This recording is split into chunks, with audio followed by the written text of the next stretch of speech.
Come on, Elvis, don't embarrass me. Come on, man.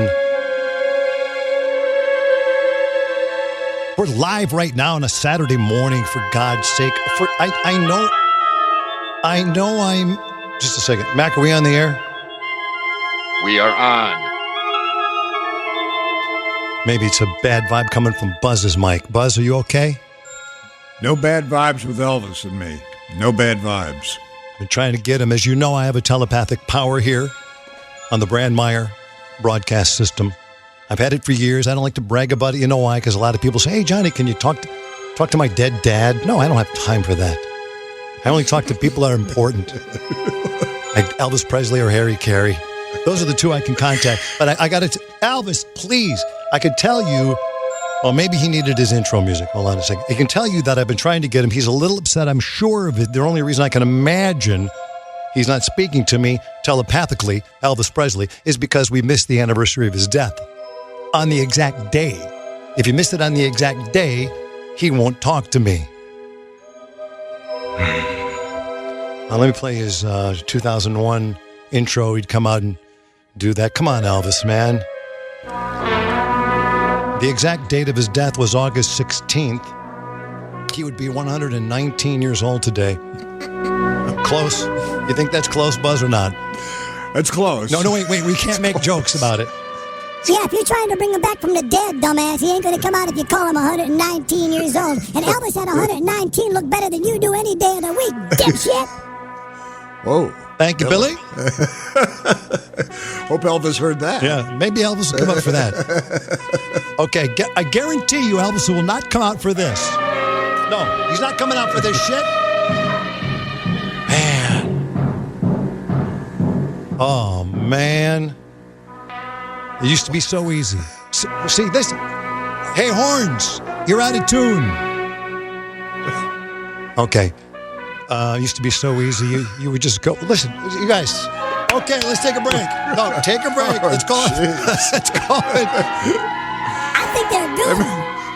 Okay, take a break, gentlemen. Thank you. They played too long.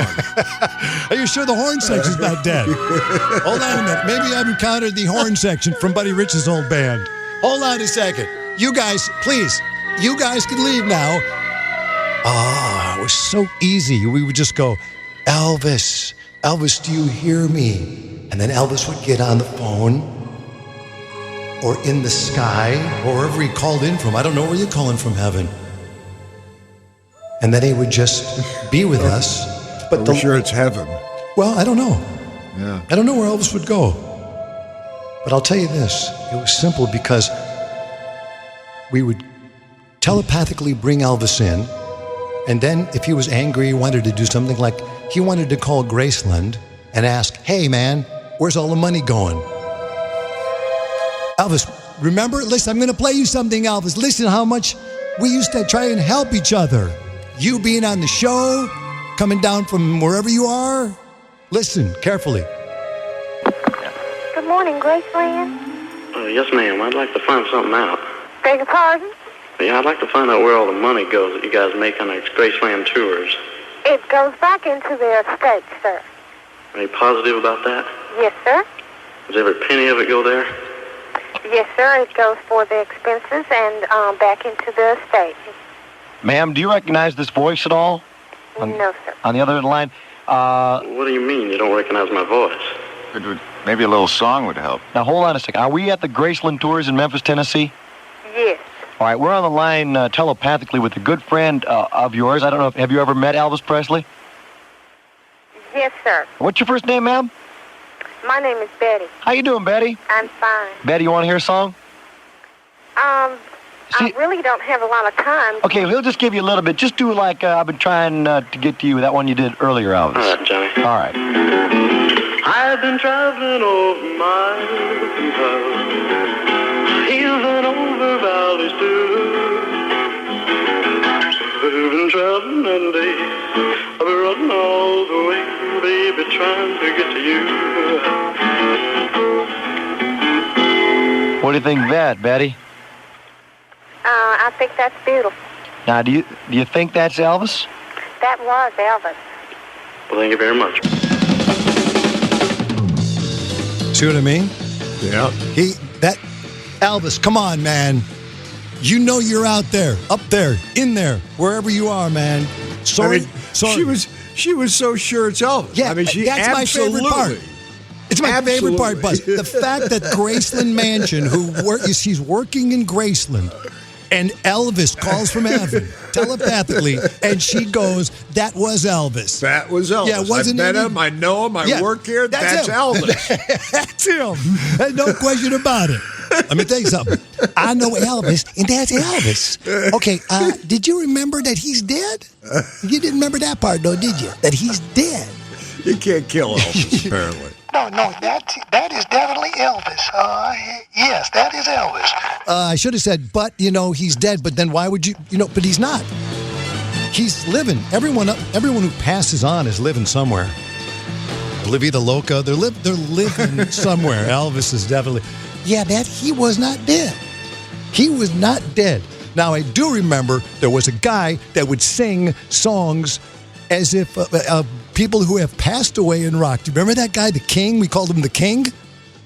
I don't remember. Okay, let me give you this setup. The King was a guy who sang exactly like Elvis, but he only sang songs from people who were dead or passed away or whatever it is. In this case, it was John Bonham, the drummer for Led Zeppelin, which brought him to this. Yeah. You need cooling. Yeah. Oh, baby, I'm not fooling.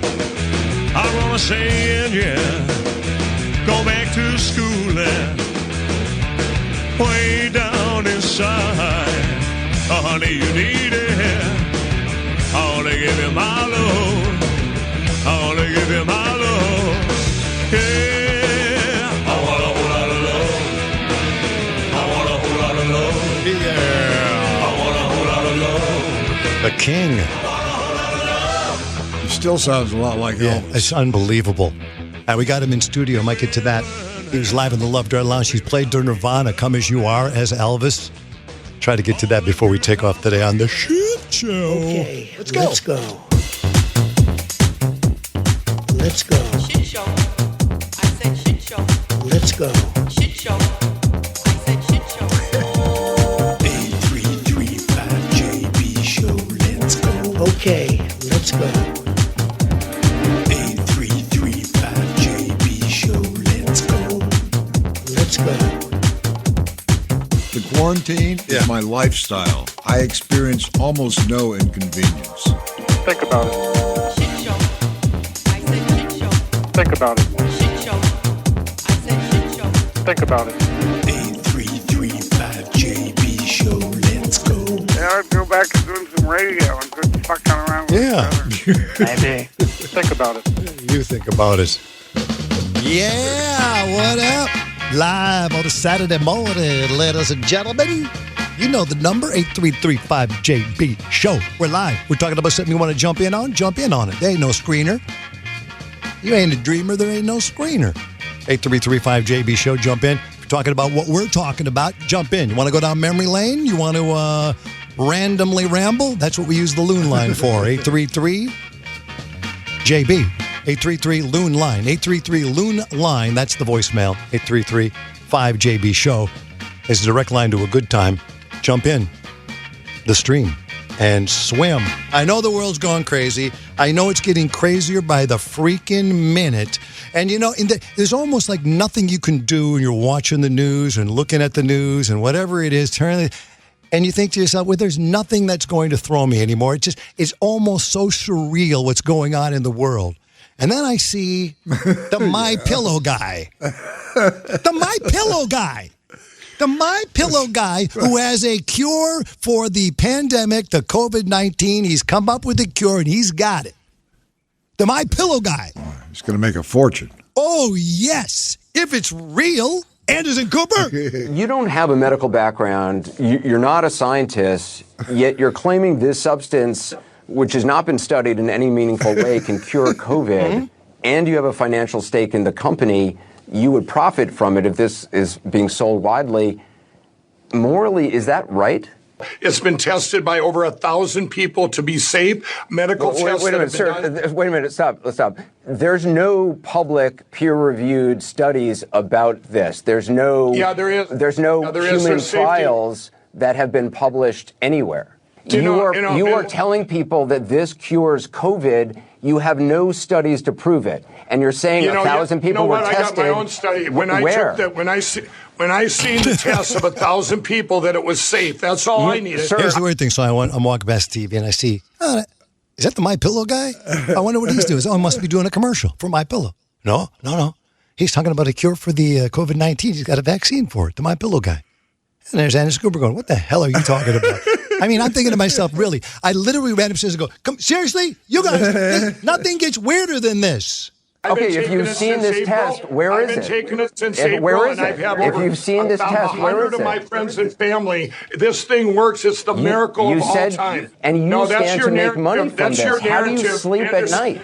When this comes out, by the way, you missed a line right there. The MyPillow guy, and I'm not going to call him by his name. I don't even know what his name is, and I don't care what his name is. He's the MyPillow guy to me. He missed such a great moment there. Anderson Cooper says to the MyPillow guy, how do you sleep at night? And all the guy had to say was, on MyPillow. Right. He didn't. If he's a huckster, whatever he is, he missed a great line. Well, he's been taken out of his game. Anderson Cooper's not giving him any room. How do you sleep at night? I'll tell you, Anderson. MyPillow. MyPillow. He actually brings it up in your somewhere. Sales would go through the roof. How do you sleep at night? MyPillow.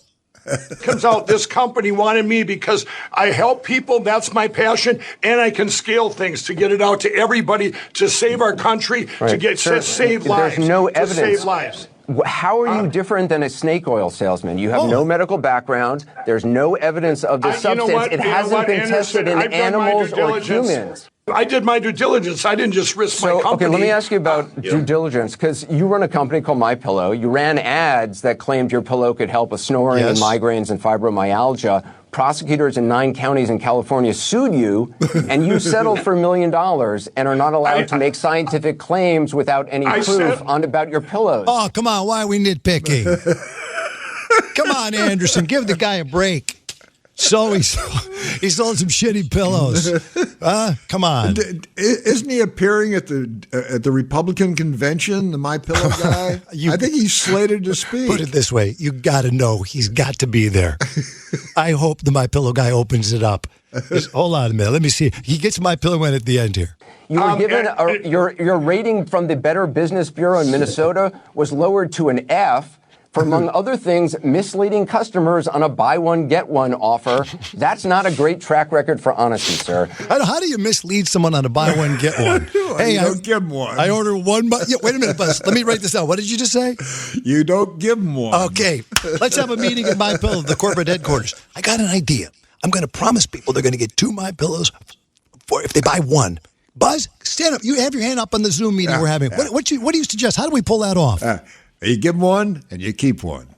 Give them one and you keep one. That's why Buzz Kilman is going to he's going to be promoted in this company, MyPillow, here on Zoom, on our Zoom meeting. Good idea. So, and then the guy calls, hello. Yes, I ordered a MyPillow, and it was a 2-for-1 deal, and I only got 1 pillow. Hello? Hello? Okay. Yeah, come on, man. A 2-for-1 deal. That's because who's going to take the time to do it? Let me just say something. If you get one, sometimes you're lucky just to get one. I can't tell you how many times I've ordered stuff and not got anything. Well, that's a whole nother topic. Did you order through the U.S. mail? No, I ordered it from Capavera. It was a. What's that? It's a company that was selling umbrellas that looked like samurai swords. Have you lost your mind? I ordered it like 14 months ago. I'm still waiting. Periodically, I track down the company and I send them an email. I have yet to receive my samurai umbrella. I wanted to give it to Piper for her birthday 2 years ago. Are you telling me? And you ordered something 2 years ago, you still don't have it? And the reason that I can say this right off the top of my head is because I have a piece of paper on my desk. It's been here for 2 years. Capivara. And it's it's got their email address, and periodically I send them my message, and I wait for my samurai umbrella. And you're not going to get it. No. Just a second. Just saw a news flash here on my screen. The guy that runs Samurai Umbrella is opening the Republican convention. How about that? Yeah. I can tell you right now, ladies and gentlemen, if you want to screw people, you can do it. There's no question about it. You can do it. You can get her done. Hey, wait, let me see something about my reverb doesn't work. Where did that go? Oh, here it is. 1, 2, test. No, that's not there either. Wait a minute. Hold on. Hello? Hello. Testing. Where did that go? Hey, Mac, you heard it earlier, right? Yeah, it was working. It just disappeared. Maybe it just disappeared. Oh, magic. Hey, I'm hearing an echo. I said maybe it just disappeared. Max said maybe it just disappeared. Maybe it just disappeared. Maybe it just disappeared. I'm trying to fill in for the reverb. Hold on. It's going to be choppy. Hello? Testing. Testing. 1, 2. Hold on. Hello? Oh, wow, that hurts. Oh, there we go. Yeah. Okay, so the Samurai guy is going to open, but let me let the My Pillow guy finish because honestly, ladies and gentlemen of the world, don't you think things, I mean, they just keep getting the My Pillow guy, and to get the buy one, 2 1, let me tell you something, and I may be taking money out of our pocket someday, but it doesn't matter because I will never do a commercial I don't believe in. Let me just tell you something right now. They made us do those commercials for the My Pillow guy. He spends a lot of money. So in order for me to get fired up about the product, they sent me the My Pillow. I am telling you, this is no bullshit. You need to have 5 My Pillows to make one cushionable, sleepable pillow. One. Oh, no. They should have a 10 for 1 sale. You're not endorsing. I thought you were going to endorse them. I'm not. It may be. I'm not even kidding you. I'll bet your cat wouldn't sleep on it. I'm telling you. And I wasn't kidding about him appearing at the convention. I swear to you, I saw. Then he's going to be there. He's going to be there along, I think, with Kid Rock and a few other weird. Why people. not? Welcome to showbiz. It's showbiz. Ladies and gentlemen, would you welcome the man we're all been waiting to see? He is the one, the only, the My Pillow guy. Yeah. There he is. Anderson Cooper, man. Get back to that. Cooper can't stand it. Cannot stand it. He's like, look at it. No, but seriously, if I'm at CNN, I'm going into work every day. I'm going like, whoa, who? What? We're talking to the My Pillow guy? Why are we talking to him? Oh, well, he's got a cure for the COVID. He's got the vaccine. He's the only one that's got it. Okay, can you just ask him right up front, where is the testing? This works, and I'm standing by what I believe in. I have no monetary gain here. This is all going to be. Sir, I want to help people. True. I want to help people. That's not true. You're going to make money from this. You're on the board of this company. You've taken a financial stake in this company. They asked me last week to go on the board. There's no. So that you could go out and promote it because you're willing to promote anything because even if it doesn't work. No, that's not true, Anderson, and you know it. I don't know. You probably sleep on a My Pillow. I like the ending. You probably sleep on a My Pillow. That's a good one. That is a good one. World's gone crazy. World has gone crazy. Buzz does not have his samurai. What is it again you're looking for? The Samurai Umbrella.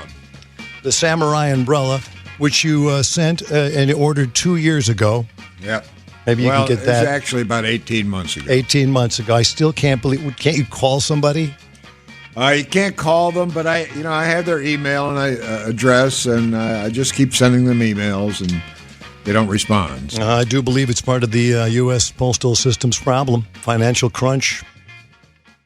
They can't deliver. They don't know what they're doing. Ever seen the mailman out there today? Maybe we don't understand them. Do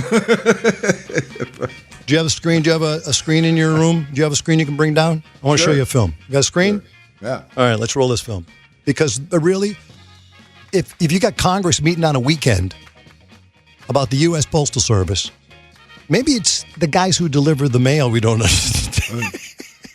Well, I understand so few people who are wearing masks. Yes. I don't understand the subway guys, what he's saying. I don't understand. The subway guy, what do you mean? Oh, yeah, that's right, because they got the mask. Okay, now, roll the film. Let's see what the mailman's all about. Maybe we should learn about who really, because when you look at any company that's in default or in trouble or needs funding, it's always the workers that suffer, and maybe that's what we should be thinking about. Roll the film.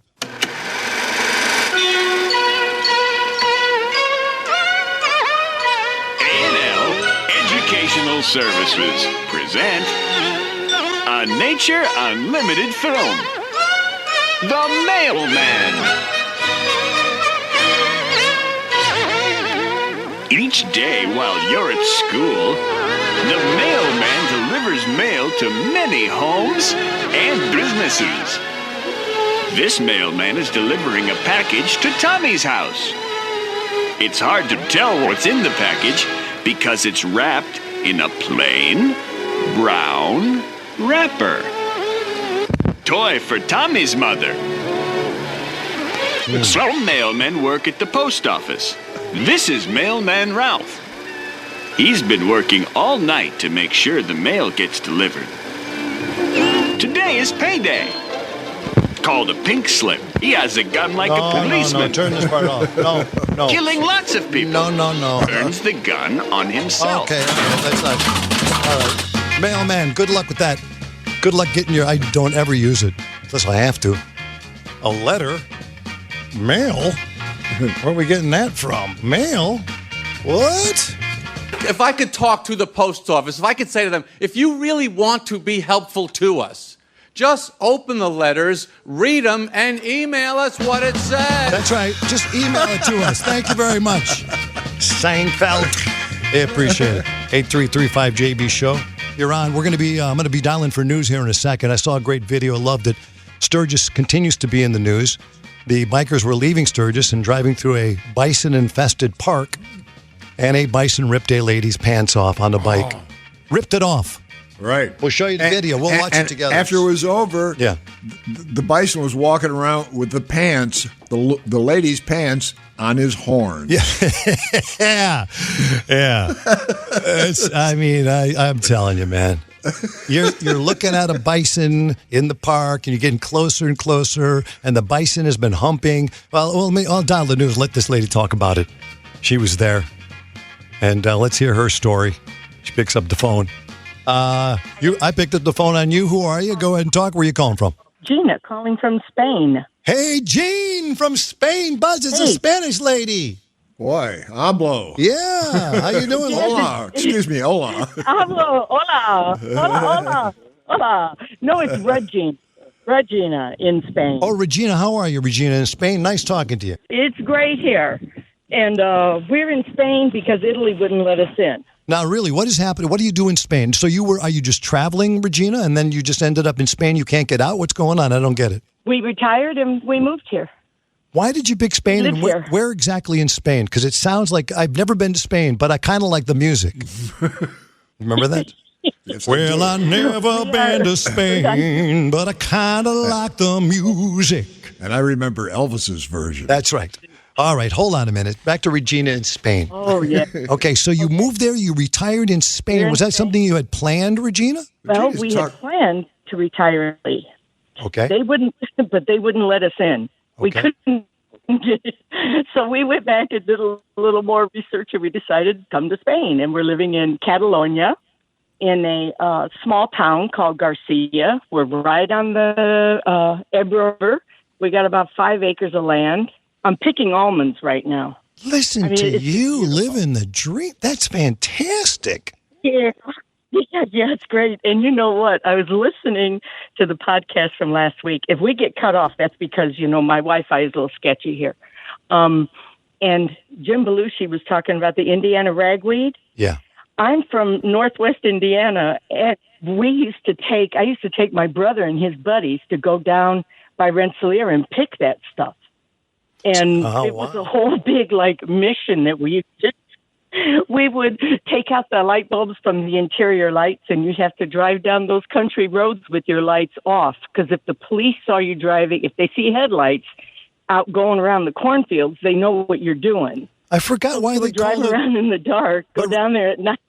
Regina, why did they call it on the Belushi episode? That's what we're finding out, too. A lot of people, you need to catch up. That's great. I love the fact that they're out there on Apple, Spotify, wherever you can get them, wherever you can get your podcast. I love that. There you are. You're retired in Spain, Regina. You're calling up now. You're live right now on a Saturday morning. That's fantastic. But why, I forgot, why did Belushi say, and you know what else? A lot of people loved that Belushi conversation about that pot farm. And a lot of people thought it was going to be one of these boring, but boy, that guy is fired up about it, isn't he? Yes, and I believe he was a little hammered at the time. I know. You think he was high? He said he was not high. I asked him. He also he puts all his faith in dosage. So, I'm not high because the dosage is low. I don't know what that means. Well, it means if you don't smoke too much, you're fine, and if you smoke too much, you're not fine. Right. Okay. All right. So, but I'm just wondering what he said he went to get to Indiana to buy his pot when he was growing up, and you did the same thing. Why did they call it Indiana Reg? Because it was just cheap, crappy pot? Yes. Oh, is that what it was, Regina? Yeah, that was it. But you know what, though? Us locals, though, we didn't call it ragweed. We called it Indiana ditchweed. Because it just grew along the sides of the cornfields in these ditches, and it wasn't real high-quality stuff, but it would do the trick, with the right dosage. Sure, do the trick. Okay. Yeah. Okay. Well, so Regina, though, overall, you're saying you wanted to get to Italy, but when will you be able to? Will you then move, or did you decide that you just like Spain enough for you to retire right there and be happy while you're picking almonds or whatever it is? Yeah, we're just going to stay here because Italy, the red tape and the bureaucracy to get in is just an absolute nightmare. I mean, you know how the Italians are, They tell you this, oh, yeah, we just need, and then you give them this, oh, no, now we need that. Yeah. And it would never end. It would never end. So with Spain, it was very simple. Here's a list. Give us these things. You're in. And that's what we did. It's so funny you say that because we've discussed that before. I think we were talking about it with, I forgot who it was. We were saying, the guys who sing Stay at Home. Yeah, I love that song. The Italians always had a sort of an agenda. So you're exactly right. You probably say, hey, we want to move here. We want to retire. Yeah, what we're going to need this. And then they need that. And then they need this. You're right. So you're going to stay in Spain where you belong, right? Except my husband is a first-generation American of Serbian descent. Yes. And he got his Serbian citizenship when we got our Spanish residency. So we figure one of these days, if we get, a hankering, we might move to Serbia. But for now, we're content to stay in. No. Serbia doesn't seem like a good move. You're not moving to Serbia. Call me. I'll tell your husband. I don't care what he is. If he's Serbian or not, he's not going to Serbia. All right. It's really great here. No, we've been there. We've been there a couple times. It's fantastic. Okay, maybe it is. Fantastic. No, see, that's how naive I am. If you can get there when they're not at war with somebody, that would help. That's hard. Well, yes, it's that. No, but see, that's how I'm naive. There's a lot of places I don't want to go to. I don't want to go to a lot of places, but I'd love to go to Spain. And you know why? As Elvis once said, you know what he said once, don't you remember? Because I kind of like the music. There you go. That's what I'm talking about. Exactly what I'm saying, baby. That's exactly right. I've never been to Spain, but I kind of like the music. Yeah. They say the ladies are insane there. You know what, though? We have plenty of room. You could come here. You could have your own bathroom, your own bedroom. Come visit. Really? I would love to. Where is it again? You're in Spain. Where exactly are you there? We're in Catalonia. Catalonia, baby. Catalonia. Yeah. Yeah, Catalonia. Hey, speaking of places you can't get in, I just saw a story about in Canada. You can't go to Canada yet, maybe not till the 21st of September. You can't even get across the border. And Canada puts up this little fence. It's like a little fence. And it's like it looks like a fence you'd put in your backyard to keep your dog out. I am not kidding you. That's Canada for you. That's Canada. Well, we don't want to offend nobody. So, okay, let's just put up a little dog fence. Yeah. That's hilarious. All right, listen, Regina, we got to run. I'm going to try to call that lady that was watching a bison dry hump her friend. Okay. All right? Okay. Bye, Regina. Love you guys. So glad you're back. Bye. Love you in Spain. I'm going to visit. Yeah, me too.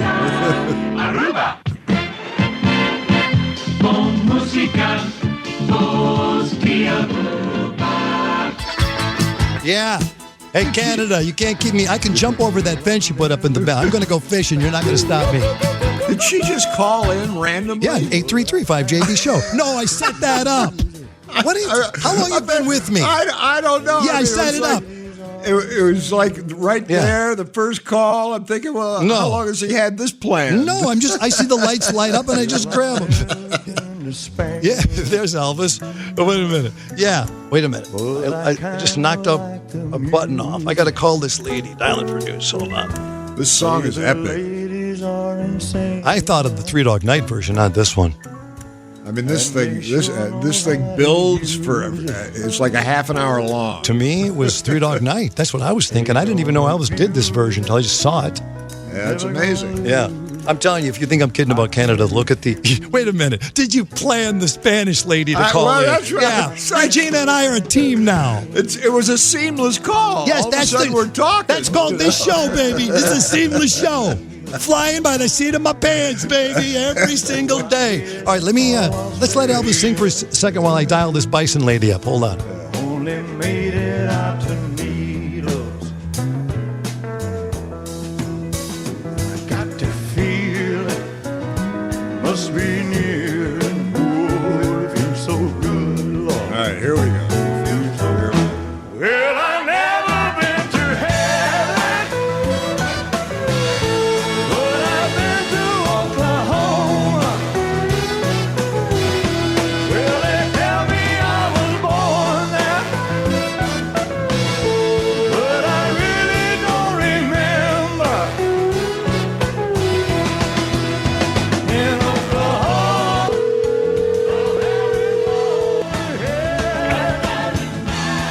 Hello. Hey, lady, how you doing? I'm doing great. Yeah. How are you? Sorry to bother you on a Saturday morning, but my name is Johnny B, and I would like to talk to you about that bison attack in Sturgis. Good morning. Well, thank you for having me on. Oh, you're more than welcome. Now, by the way, Buzz, she knew I was going to call, but I didn't know she was going to pick up. So this, Buzz, was set up, right? This is, what is your name again? Joe Reed. Joe Reed. All right, Joe, listen. It's not seamless, though. No, It wasn't seamless. that wasn't seamless. No, because Elvis was still singing. I didn't know if I should finish it or not. I get it. It was not seamless. You're right. You made me nervous, Buzz. Okay, just a minute once. I want to get this Bison thing. Buzz, do you see the video? You saw it, right? I did see the video. Okay, now hold on a second. Where did that Bison thing go? Because this is, Joe, you're the one who actually took the video. You're in the car, right? I am. It was my husband and I, and we actually were in our Jeep. We took the Jeep that day instead of our bike because it was going to reach about 100 degrees, and I wanted to have the top off and be able to videotape the wildlife. So yeah, we took our Jeep top down, and it was awesome. Okay. We got a little more than we anticipated. All right, yeah. Let me ask you a couple of questions. So remember, we're assuming now you saw Buzz, but we're assuming that no one else may have seen it. If they didn't, they have to be clear on what is going on. Okay, now you're driving through Sturgis. Is this coming from the bicycle rally, the motorcycle rally, or no? Yes, we were at the rally. Yep. Because there was a lot of motorcycles all around in this video. They're all kind of stopping because the bison were in the road. Is that correct? Yes, they were. And this is called the Custer State Park as you're driving around, but you're in a car and you're watching these people. The bison are in the road and you can't get through. I want to listen for a second, and you people who want to Google it if you're driving, even if you're driving, go ahead and watch it. It doesn't matter. Hold on. Oh, my God, it got her. Yep. That's my favorite line. Oh, my God. Got her. Oh, my God, it got her. What was it? Oh, my God, it got her. Yep. And it's dragging her. Holy shit. Oh, my God. Don't. And she doesn't have any pants. And my favorite line, I believe, Joe, your husband, was it? He says, and she doesn't have any pants. Because they're on the horns of the bison. Mm-hmm. Now, so everyone's watching these bison. Now, the bison, it seemed in the video, were kind of jacked up a bit. They were jumping around. They were humping each other from what I saw. True. Yes, they were.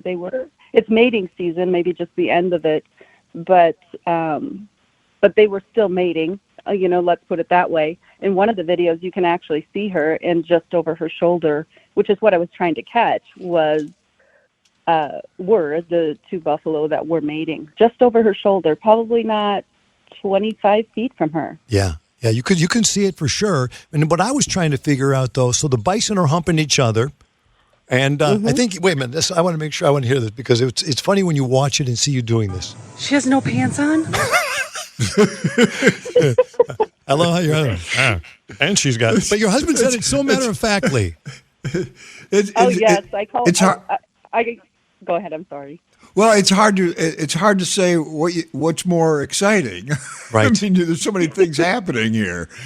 Because it's amazing a bison can rip a woman's pants off and she's still alive. But your husband just so matter-of-factly go, and she's got no pants. Yeah, that's exciting. Yeah, it's like I would be like, hey man, oh my God, the bison just ripped her freaking pants off. And your husband, and she's got no pants.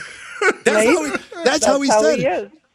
That's how he is. Yeah, he's very cool. So now, okay, Bison, we're setting the scene for people who are driving around listening to this live. Okay, so now you've got the bison humping. You're at the Sturgis in South Dakota at the Custer State Park. The bison are blocking the road, so all the motorcycles coming in from Sturgis, they can't get to it. They're frisky, they're punchy, they're jumping around, they're humping each other, and this lady just keeps getting closer and closer. Go ahead, take it from there, because were people telling her, hey, get out of there? Was anyone yelling at her? Were you, Joe, yelling at her while you were behind her? Not initially. No, I wasn't yelling because I didn't want to scare the herd. She was putting herself in, a lot of danger. And I was just trying to take a Snapchat for my kids, which is, I've seen a lot of people say, oh, this photographer. No, I'm not a photographer. I was taking a Snapchat. So as she was just getting closer and closer, it was hard to tell. I didn't know if these people she was with were her friends. At first, they weren't saying, because she had it in her mind that she was going to pet that bison.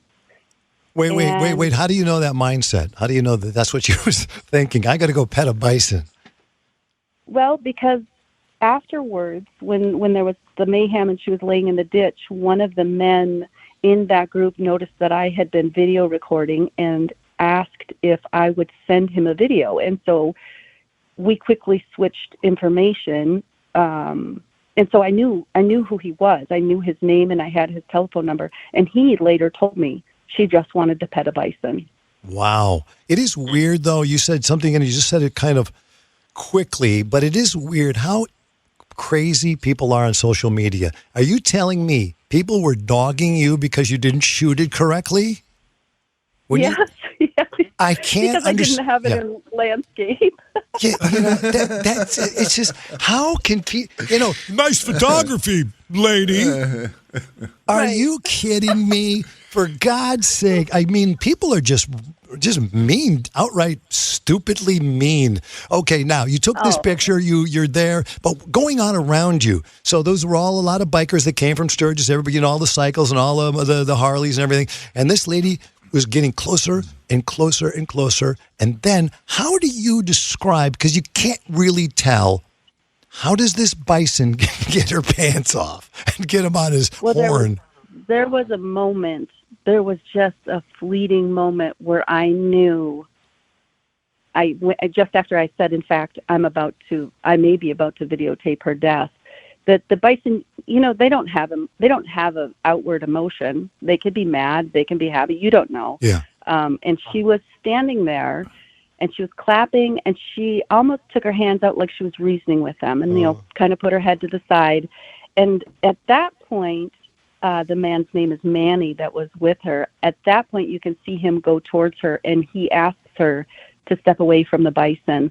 And when she turned her head towards him, and you can see these in the video, I'm not sure which videos you have, but I took 11 of them total. Wow. At that point, it was on. That bison was only just feet from her, and within seconds, its horn was hooked onto that woman's belt, and it was whipping her around. And then you see in the video what happens, where it tears her across the road. It's spinning her around, and luckily, saving her life, her pants came off, exposing everything on her, and that saved her life.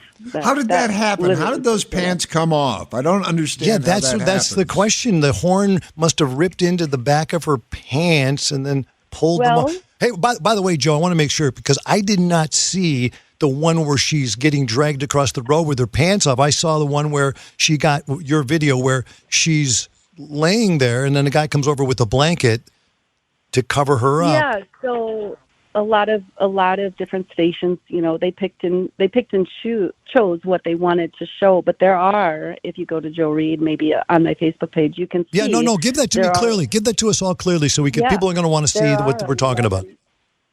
So you'll see initially when we pull up, nobody knows what to do. They're sitting there. We're hoping that the bison move, but it's clear they're not, because the cow is in the middle of the road feeding her calf. No bison are moving. So that's when she gets off her bike. She goes and sits in the grass. She goes and sits on the road. She gets up from the grass. She crosses the road and she approaches which animal got her was the cow, the mom, the bison. And so she's approaching them slowly and, reasoning with them. And then within a split second, everything changed. Did you say reasoning with the bison? Where was she reasoning? Yeah, she's kind of reasoning. She claps at him a few times and then she puts her hands out and okay, I don't know what she's saying because we're not close enough, but she's making friends. Yeah, I'm pretty sure you don't reason with the bison. That's all I know. I don't know for sure, but you don't. You don't reason with the bison. Now, this woman, then when the bison, its head is down and it rams her straight in the guts. And that's when the horn caught the belt loop, and it lifted her up, turned around, and ran across the road, and then was spinning her. Her pants tore off up the seam. The entire seam of her jeans on the outside tore all the way up to her belt loop. I don't know how. Just that saved her life. Oh, my God. Do you believe that? I was really thinking to myself, just watching the first part of it, was that getting those pants ripped off did save her life, right? There's no question. It did save her life. Because if her pants wouldn't have come free, the bison had its head down and she had already hit her head on the tar and Jesus sustained a concussion at that point. Then it kept spinning. And then when her pants tore off, the bison was so upset because the pants were still on its horn and her keys were hanging there. So imagine in the bison's ear, these keys are just wrangling. I thought you were going to say because the pants were the wrong size. Oh, my God. Right? Okay, so that is so upsetting. That is so weird that the keys are in the thing. He's got the pants running. Oh, my God. What is the condition of this girl now? Do we know that? What's her deal now? She is out of the hospital. She did get out of the hospital. She had some cuts and bruises. I didn't see any bleeding at the scene because the horn did not actually connect with her. She did have a scrape on her. She had this big raspberry on the side of her leg. But it's my understanding that she was able to get out of the hospital and continue to party. I've been told. Of course, it's Sturgis. Yes. She's a biker Sturgis. Yeah. Right. Let's go. Hey, are you the chick that just got rammed by the bison? Come on in. Yeah, let's do something. Come on, let's get this shit going. Yeah. Hey, everybody, this is the lady that got banged up by the bison. Come on in here. Oh, my God. That's just nuts. All right, Joe Reed. Johnny. Yes, go ahead, Joe. There's something that a lot of people don't know is these people that she was with did not know her. They met her the night before, and they were all partying together, and she had brought her bike and a golf cart. So they were partying the night before, and I don't know what time in the morning it was. I think it was sometime around 4 o'clock in the morning, 3 o'clock in the morning. They were on her golf cart, and they were trying to pop a wheelie. So there were 3 people in the front of the golf cart, and 3 people hanging off the back of her golf cart, and she was one of them. And they were driving it and trying to pop a wheelie, and at some point she got rolled off of this thing, hit her head on the tar that they were ripping around on, and had to go to the hospital and get staples in her head. This was the night before. Wait. And- The lady who got attacked by the bison, got her pants ripped up by the bison, partied the night before, and she had staples in her head already to start the day. Biker chick. Yeah. Oh my God! Oh my God, biker! Wow. Oh, I can't wait to see this episode in Sons of Anarchy when they return, if they ever do. Wow! Oh my God! Hey, that is just no, Joe. That's the craziest tag on I've ever heard in my life. So she was, and yet there she was. Maybe the staples on her head were causing her not to think clearly as she moved closer and closer to a bison to pet it. Wow. Yeah, I was beginning to wonder. They did send me the video of her falling off the golf cart, and she was out then too. She was out then, and she just had gotten out of the hospital like at 4:30 or 5 in the morning that same day that she got hit by the bison. That same day. Yeah. Buzz said it right. 2 words: biker chick. No question. They're tough. They are those biker chicks are tough. That's right. I wouldn't believe me. One would kick my ass in a minute. I wouldn't even go near one. But she goes right back to partying after the bison. Right. She's got stitches in her head from jumping around in a golf cart trying to do wheelies. And she's got stitches in her head. She gets out of the hospital. Tell me if I'm wrong, Joe. That same day, she heads down the road into South Dakota, right there to the Custer State Park. All the bison are blocking the road. What is it going to do? I'm going to pet it. Oh, next thing you know, the pants are on the bison's head. Okay, got it. Yeah. Come on in. This is the greatest thing. You got to come in here, baby. Oh, my God. That is just the nuttiest thing I've ever heard. And you captured it all on video. And by the way, Joe, the way you shot it, I don't know. It's just a little off to me. If I were you, I would have used the cinematic approach. I would have done it a little bit clearer, and I would have put it in maybe the... Next time. I mean, people, listen to me, you people out there talking about social media. Shut your mouths. This woman captured some magic out there. Shut your mouths. These people are so stupid with this social media retort. It's ridiculous. Joe, listen, thanks. I want to give you, if you want to get some heat, I don't know. You're not going to. Not from this audience anyway. Joe, give your info out. They want to see all those videos because I got one. I want to see them all, man. This is like a story. It is a story. Yeah, yes. give your information out. Where you said your Facebook. How do we get to you? My Facebook is Joe Reed. J-O. R-E-E-D. Yes. Okay, Joe Reed, Facebook, Joe Reed. There you go. Joe, listen, thank you for your time. If you don't mind me adding one more thing that I see people are very concerned about is that bison was not injured. If people do go to my Facebook, you're going to hear a loud noise when the ranger approaches the bison to get those genes off the horn.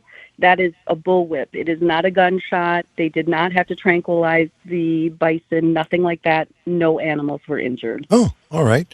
A bullwhip. Except the lady. Yeah, she was in. They should have tranquilized her.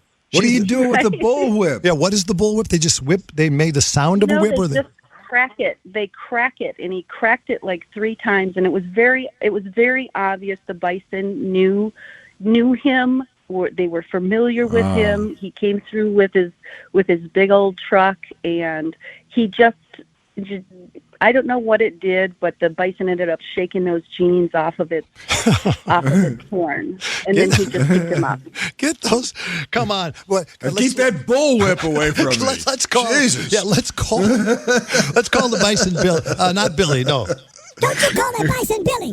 Okay, let's call the bison Bobby, and the guard, the state trooper, whatever they was. He comes on and goes, "Hey, the ranger. Hey, Bobby, this is Ranger Tom. Come on, man, give me those pants. I mean, he knows. I like how you say he knows the bison.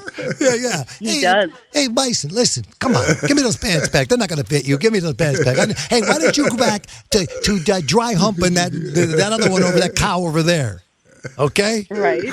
Oh my God, that is so funny. All right, well listen. I heard him say 30 years experience when he got those genes. So all is good. Wait, had the trooper, had he ever seen, the ranger ever seen something like this where a bison rolls up in South Dakota and takes a woman's pants off and not hurt her? Has he ever seen it before, ever? Not about no, of course not the pants, but I do understand that he himself about 5 years ago was mauled by a bison himself. I can't speak to that directly, but his best friend did tell me that. So yeah, all right. I think he understood. That's a rare thing. Well, It's probably when he got the bullwhip. This is not going to happen again. Yeah. All right, I got you. I was going to hump her, but, forget it. I took her pants off. Forget about it. It's not going to work with this horn. I'm going to go back to the old lady, the Bison. Oh, my God. All right, listen, Joe, thank you very much. I appreciate it. Joe Reed, Joreed. Joe Reed, you're not a great photographer, but I will tell you. I'm just kidding, Joe. You're fantastic. Thank you so much for the time. Appreciate it. Thank you. All right. There's Joe Reed, not a Sturgis. Oh, I didn't ask if she's on Smash Mouth. Hey, Joe. Did you hang up? Did you see Smash Mouth? No, I did not. Wait a minute. They were at the rally. Did you see Smash Mouth? Oh, there's so many different. We were still trying to be a little cognizant of COVID, so we just, we didn't take in a lot of concerts. Okay, what is this COVID thing you're talking about? What's going on with that? What's up with okay, that? goodbye, Joe. See you later. Not a thing. Not a thing. Right. Goodbye, Joe. All right, there he is, Joe Reed, Joreed. See all 11 of her videos of the woman who had her pants ripped out by a wild bison in South Dakota. That's so cool. You got to string those together. Yes, one video. Holy shit! What? Oh my God! Yes. Don't. And she doesn't have any pants. She doesn't have any pants. Hey there, people, I'm Johnny B. I love when my listeners listen to me. My mic is on, my desk is shiny. I tell my old bosses they could kiss my hiney. Here I am, back doing a show in a high-tech freewheeling studio. Don't have to play commercials or watch what I say. I can do what I want and do it my way. Oh God, I'm living the American dream. Working from home with my favorite team, and I want you to pick up the phone and call 833-5JB-SHOW. Call me up, call me up, call me up, call me. And my name is Johnny B. Stream me now, just having fun. And my name is Johnny B. No, your name isn't Johnny B. I was just going to say. No. JB Show. Yeah. No. I knew there was something wrong with that, so you can't sing a song calling yourself Johnny B. I'm Johnny B. You could say his name is Johnny B. Right. There is the Flasher, longtime Hall of Famer right there. Wacky Weenies, you can send them anytime. Your songs, your little ditties, whatever it's about. Doesn't have to be about me. Buzz anybody. brandmeiershow@gmail.com. You know where to find it. You're smart people. And by the way, I guess you can say anything you want these days, but just the fact that we talked to the lady who took the videos of the bison, and everybody complained because she didn't shoot it properly. I mean, that will tell you everything you know about America today. I mean, really, there's just... I really don't know what to think about it other than I'm afraid of Americans. There's no question. Yeah. But I will tell you exactly. People always say, hey, man, why don't you tweet? Why don't you use Twitter? I'm going to tell you why. Because I don't trust myself. That's it. Once I would get used to it, I would start typing things, and it'd be all weird, and then I would get in trouble. Right. Then you have to answer for everything you twittered. Yeah, so why would I want to start that? You want to hear me here, live here in the podcast. After that, catch up what you want. There's no way. And now, after seeing where this dude, Charlotte Hornets radio play-by-play man Johnny Falk, suspended indefinitely after he used a racial slur on Twitter during a Jazz Nuggets game. Now, let's pay attention to this story for a second, if we could, ladies and gentlemen. He's in his first season, by the way, calling games. He's in his first season calling games. He was last season? Well, I don't know. You be the judge. You be the judge, because this is a tough one. He's in his first season calling games for the NBA. Jazz Nuggets, he's on there. When he types out the word, he's trying to tweet out the word nuggets. Nuggets. When he typed the N word instead. Now, once again, nuggets and the N word. We all know what the N word is. Right. And so once again, I'm not saying it, and I'm definitely not typing it. No, no, because that would be evidence. Yeah, there you go. You said it. No, this just confirms. Okay, let's just keep going here. Hold on. I'm talking to myself. He followed that up with another tweet because once it went out, whoosh, he knew, uh-oh. That just says, oh, no. Can't get it back. Oh, wait.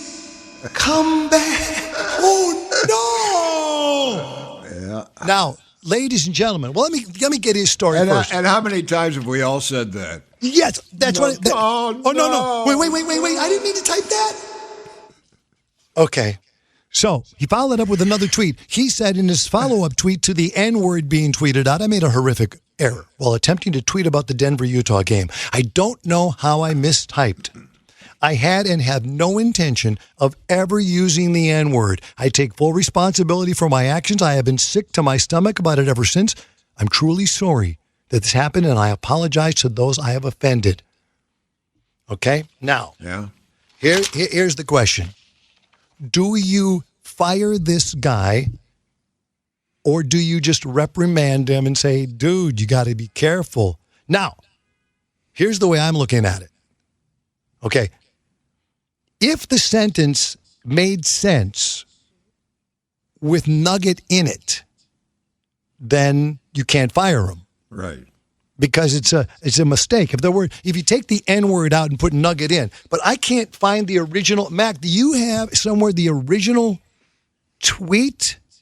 Because I think they took it off as fast as they could and it disappeared. I don't see it in the stories I'm looking at. I just see his apology. Yeah. And I feel for the guy because growing up through life with the name John Fock was probably a slippery slope ever since the day he was born. Imagine that. What if I typed him, hey, dear John Fock. Hey, why is this call me Johnny Fock? Right? You're right. I looked at that name. It's like, wait a minute. Hold on a second. When you first said that name, I freaked. Right. I said, what did he just say? Yeah. What? And you don't even Nobody ask has that last name. Right. Right. I mean, because if it made sense, that way, okay, I wouldn't fire him. Clearly a mistake. Doesn't make sense. The guy's trying his first season, trying to get her done. I have his tweet. Okay, go ahead. Now, let me. I wish I could see it written out, but go ahead. Let's hear it slowly. Jimmy Mack, read the tweet that the broadcaster Johnny Fock said during his play-by-play, which got him into trouble. And don't say the N-word. Yeah, don't. Yeah, he's not going to say it. Please. No. From August 17th, 2:59 p.m. at JW Fock. Shot making in this Jazz N-word game is awesome. Murray and Mitchell going back and forth. What a game. That's a mistake. That is clearly, but I mean, Siri should be blamed for that. But nugget ends with a T. Wait, read it again. Let me just see. Would we fire this guy? I ain't going to fire any brother in broadcasting. I've been fired enough to feel it. So and by the way, for no reason. So to me, you get fired for a reason. Well, broadcasting brothers don't fire each other. That's right. We stand by never each other. happens. Right. Yeah, that's right. There's plenty of other people that fire us. Yeah, that's right. We don't need any help getting fired. And that's why I'm once again, I'm never tweeting, ever. You can wait till you're blue in the face. I'll never make a tweet. Never. Go ahead, Jimmy Mack. Let's once again, the guys from the Charlotte Hornets, he's the play-by-play guy. He's suspended indefinitely right now after you used the slur. Did he do it purposely, or was it a mistake, as he says, a typing error? Slowly read it again. Shot making in this Jazz slur game is awesome. Murray and Mitchell going back and forth. What a game. Why don't you replace him, by the way? You sound better than he does. Okay. Oh, look at this. New announcer, Jimmy McInerney. Charlotte Hornets' new play-by-play guy. Fantastic. Hey, congratulations, Jimmy. Sure. Yeah. Thank But you. come on, that's a mistake. But I don't understand how he hits N-I. Oh, sure. N-I instead of the U. Yeah. N-I instead of the U. Yeah. And then it becomes the N-word. But Nuggets has a T at the end. Yeah, well, TNR. Look at this. Look at your phones right now. Look at the phone. They're right next to each other. Yeah. T and R on the Yeah, keyboard. that's exactly Buzz. Hey, okay, Mac. To prove that this isn't easily a mistake, what did I just type you today? What word did I use today? And you said thank you, and you used that. Go ahead. Yeah, let me pull up the actual. You said thank you. The name you used. Yeah. Begins Deborah. with a D. Deborah. Who's Deborah?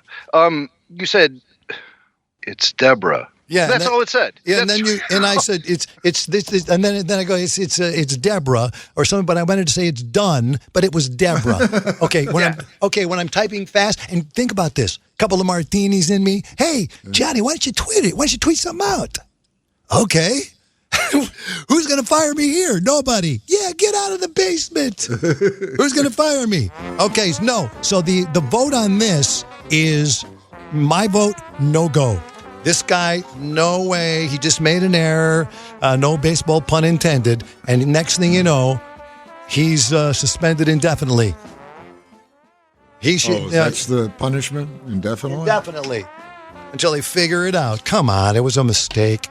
Spell check errors happen all the time. Give him a warning. Tell him don't tweet during a game. Pay attention to the game and move on. I mean, there was a baseball announcer that got fired. Yeah. For letting a homophobic word slip. He didn't know that he was on the air. He said it, and you don't get a pass on that. Let's talk about that. Let's talk about you're talking about Tommy Brenneman.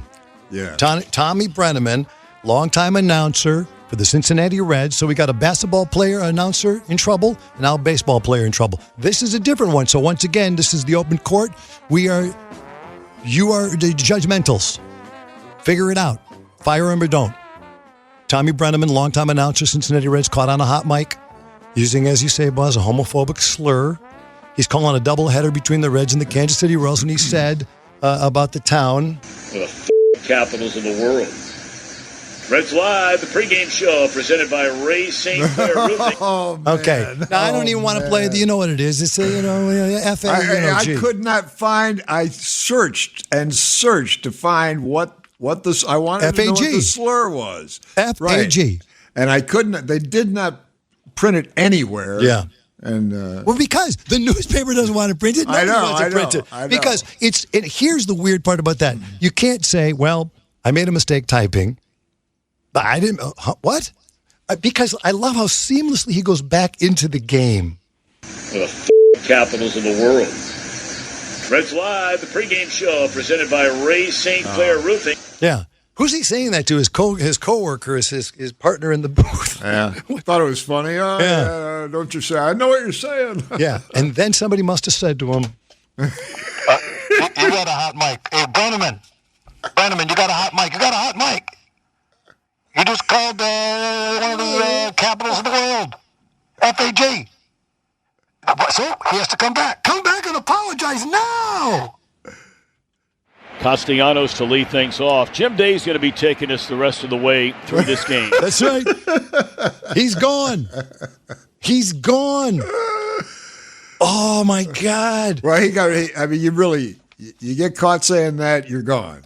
His apology, now apologize, is very, very clear.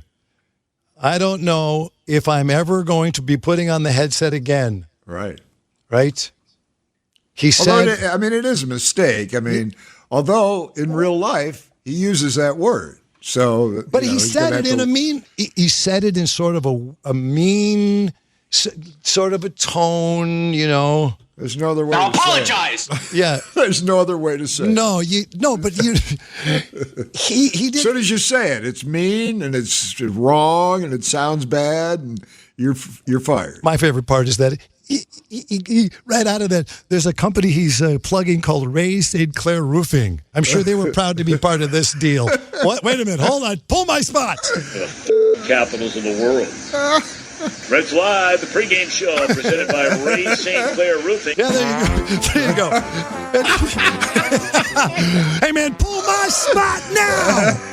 That guy just called us. What the hell? Okay. He issued an apology during the second game. after the incident started circulating immediately once again on social media. You see, if a tree falls in the woods, nobody heard him say it. But guess what? It doesn't. It doesn't in this day and age. I could sneeze right now, and it'll be on social media. Yeah. Right now. You hear what he said? Hear what he said? Oh, man. Hear what he did? So one word, one thing. Is it wrong? Yeah. He didn't say, he's got a tone about him that ain't right. He said, I pride myself and think of myself as a man of faith. I'll always bring baby Jesus into it. He said, I don't know if I'm ever going to be putting on a headset again. I'm very, very, very sorry. I beg your forgiveness. 3 varies is pretty good, though. I beg for your forgiveness. And then Fox Sports, of course, had to put their spin on it.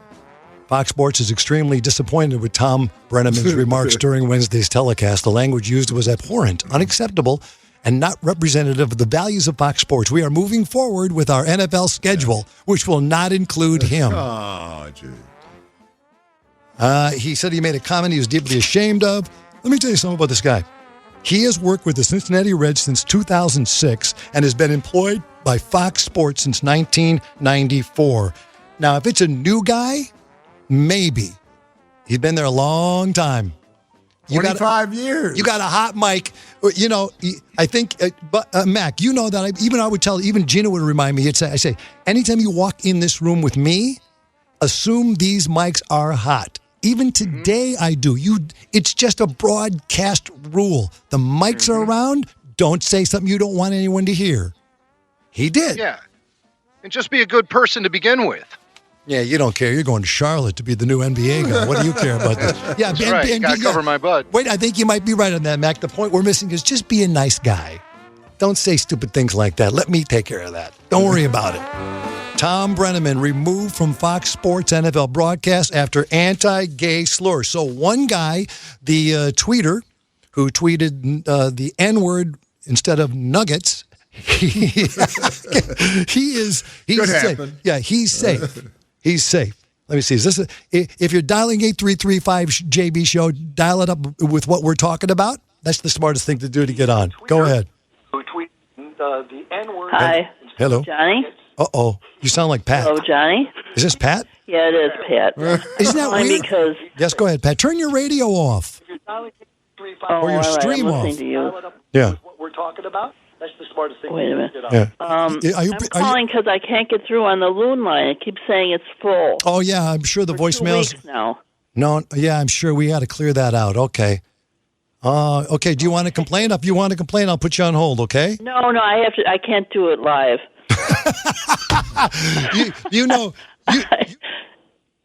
She can't do it live. Yeah, that's hilarious.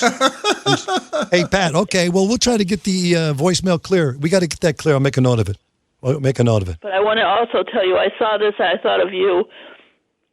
You know, that Jojo Rabbit, I watched that movie, and it said on there, one of the last lines they said, it says, don't let your German brain be pushed around. I thought it was sort of funny. Okay. Don't let your German brain be pushed around. Brandmeier, drink, breathe, and drink. Hey, Pat, let me ask you something. You were hearing that. You can vote. You'll represent all the listeners now. It's Pat is the complainer. Pat, did you think that the guy who mistweeted should be fired? No.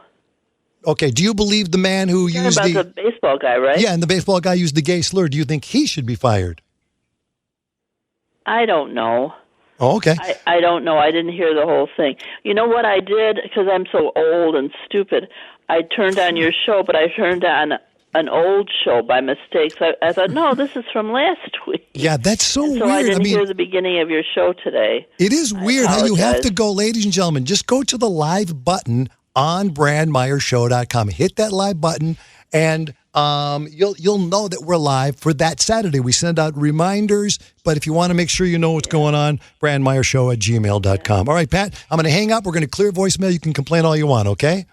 Okay, sweetie. I'll talk to you soon. Bye. Nice talking to you. So that Pat is real. There she is. She seems so nice. Yeah, no. She seems nice on the voicemail. She just likes to complain. I mean, right. I get it. This totally makes sense. Hey, Johnny B. It's Pat. I tried calling you on Saturday. Can't get through. Anyway, I just want to complain about these mothers who are so sick of taking care of their kids at home. I'm so sick of them. They don't know what to do. I saw on TV the other day they now have a yoga class for little babies. I mean, come on. You know, when I had my kids, you just stay home. You take care of them. That's what you do. I'm sure your mother didn't hire somebody to take care of her children. Anyway, and then I'm sick of the graduation thing, too. I mean, who the hell even remembers your high school graduation? You know, that they got to show every kid on TV. I guess I'm just sick of sitting in the house, too. Well, not really. I'm like Buzz. That's what I do every day. That's my routine. You sit in the house, you sit in a chair, and then you watch TV. Anyway, and I guess that's all I wanted to complain about. I apologize. All right, so Tommy Brenneman has been fired from the Cincinnati Reds. A long time in broadcasting. Think about it. That's the way it ends. One word, you're done. I have to say, you're fired. Somebody is going home. You're fired. Really, you're fired.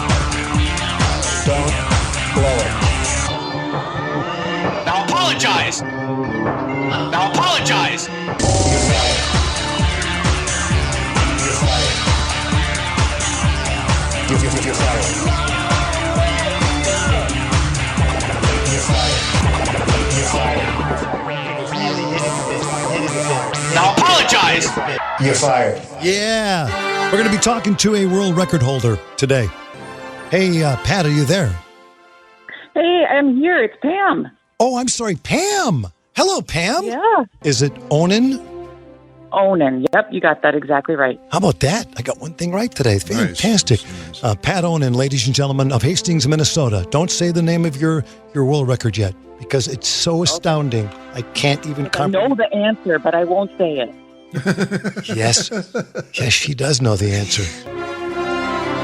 She is the world record holder for spelling the most words backwards in the history of man. She's the most in the history of man. In the history of mankind, no one has ever spelled words backwards as fast as Pam Onan of Hastings, Minnesota. She is the world record holder. She can spell 56 words in 1 minute.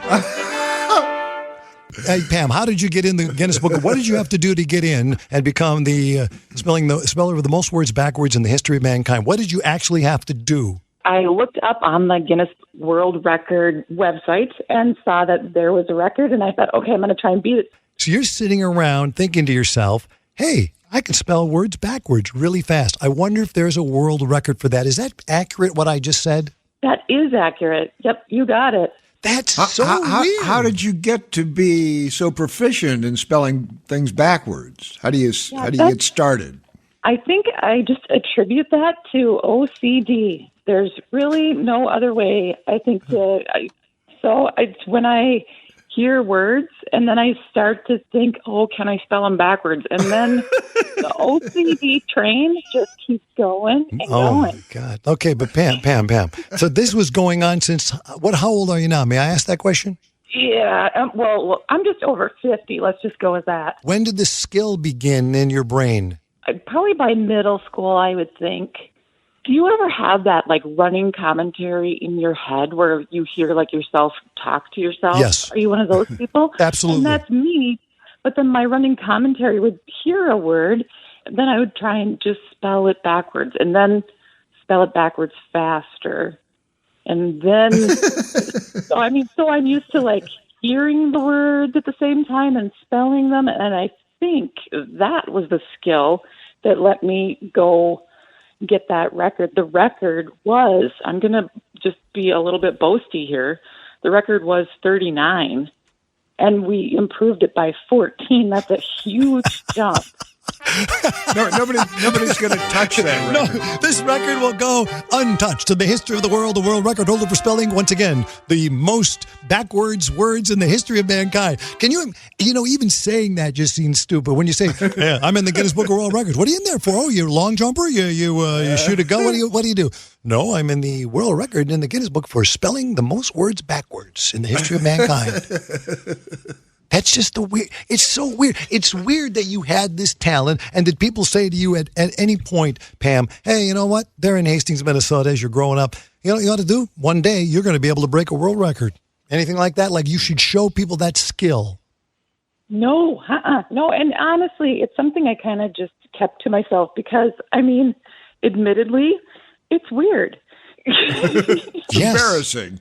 I don't think it's embarrassing. I think it's awesome. It's not embarrassing, but it's just if I said that to someone, they'd go, yeah, okay, anyway. So and then they'd move on because they'd think I was kidding. But you're not kidding. You do this. And when I watch this video of you on YouTube, it's Pam Onan, Hastings, Minnesota, the world's fastest backwards speller. You can hear how quickly it's done. 2, 1. Go. TSON, SLAIRT, TSCGHDID, TSEB, ELPOAP, TSETROHS, KOOI, STLADI, TSEDAERG, PAOS, DNURA, DRADNATS, EPOH, SDRAWA, REBMUOM, GARP, DNOCES, TSEALRAE, EKA. I cannot even believe it. I don't even know what you're doing. And who's the Guinness Book? You can't get that record without a good reader. Yeah, you're good. You got to have somebody who knows how to read. Then you have to know somebody like Pam who knows how to say it backwards. Could you understand things that I say backwards? Oh, if you were to say it backwards, yes. Would I be able to? Ooh, we could try it. Okay, ready? New world record. Okay, here we go. This could be a new world record indeed, Buzz, if in fact she can hear what I'm saying backwards. Okay, I'm going to say the first thing backwards. Should I do it again? I got. Oh, okay, you could try it, but right now I got no clue. That won't. No clue, man. Okay, that won't work. I said, "Welcome to the shit show." Oh. Then I. No, how do you? Can you wait? Can you say sentences or just words backwards? I can do short sentences. I'm really good at just words. Okay. A single word. Okay. What about Johnny B? Yibyanach. What about Buzz? Zub. Oh, that's easy. I could say Buzz. That's an easy. That's an easy one. You didn't know you were going to be talking backwards by the end of today, did you? But there, you just did it. No, that's fantastic. Yeah, Zub, thank you very much. I cannot wait to challenge you next year for the Guinness Book of World Records. What possible use is there for the backwards spelling talent? Oh, backwards spelling? Well, I don't know if the backwards spelling, but I do notice, because I can see words in my head, I do notice that I'm really, really good at proofreading. I can see a page of something and I can spot an error. We're walking by a poster in the hallway at school or whatever, and I can spot an error on it. What do you do for a living? Teaching. Wow. Now I'm going to tell you a funny story about how talking backwards is, how that works out. The kids, they'll start, not paying attention. And then I'll just say, Wow. Guys. And then they'll perk up. I get them to listen a little bit more. Maybe some of them go in for ear checks. That's fine. They will be more respectful of you, Pam, because you are the world record holder for the fastest backward talking in the world. What if I were to give you names like cheese names or just any name? Ready? Are you ready? Like spelling it or saying it? No, saying it. Okay. Oh, ready. No. How about, but would you rather have her spell or say it? Because you do both. I like to hear what it sounds like backwards. Okay, ready to go? Go. Okay, here we go. Mozzarella. Alabazam. Pecorino. What? Pecorino. Baccarino? Pecorino. One cab. Pecorino cheese. One cab. Sharp. Oh, Baccarino. Prush. Gouda. Adwoog. All right, just let me give you. I'll just give you random names. Ringworm. Spunky. Uzi. What? Uzi. Oh, Yizwoob. Bulges. Sejlub. Boner. Renwo. Well, I tell you, this would be fun if I were drunk. But all right, well, listen, you are. I'm noticing your word bank.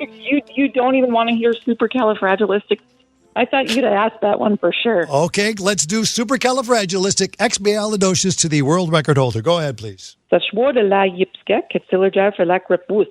What about Akbar?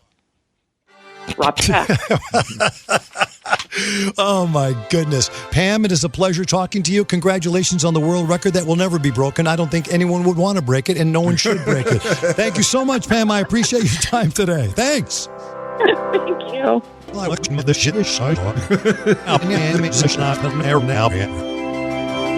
right, do you understand what I'm saying? Not really. Okay. The guy we were talking about earlier, as we missed the anniversary of Elvis's death, he would have been 117 years old today. This is the guy called the King. People asking about the King. He would come into the studio in our Love Dart Lounge and he would perform songs of people who were dead, only of people who were dead, who had passed on, as Elvis himself would have sung those songs. He called himself the King. This is the King live in our Love Dart Lounge. Here he is. The King! The King! And the hungry young boy with the radio. No, that's not it. Plays in the streets while the cold wind blows in the ghetto. I don't think so, honey. This isn't the ghetto. Oh, there he is. And his hunger burns. So he starts to roam the streets at night. He learns how to sing and not fight in the ghetto. In the ghetto. I bet Tom Brenneman would have been fired for just saying in the ghetto. I bet he would have. I don't think you say ghetto anymore. I don't think you say it. In the ghetto, and this hunger cries. Sing a duet with me, lady. Then one night in desperation, the young man breaks away. He gets a good job and buys a fine car. And he does Okay, who is this person? Hold on. Nowhere in the song that Elvis Presley sang about called In the Ghetto was he gets a good job and buys a fun car. I can tell you that right now. Elvis is spinning in his grave wherever he is. This is the King right here, baby. The King live in the Love Dart Lounge. Do it, baby! Yeah!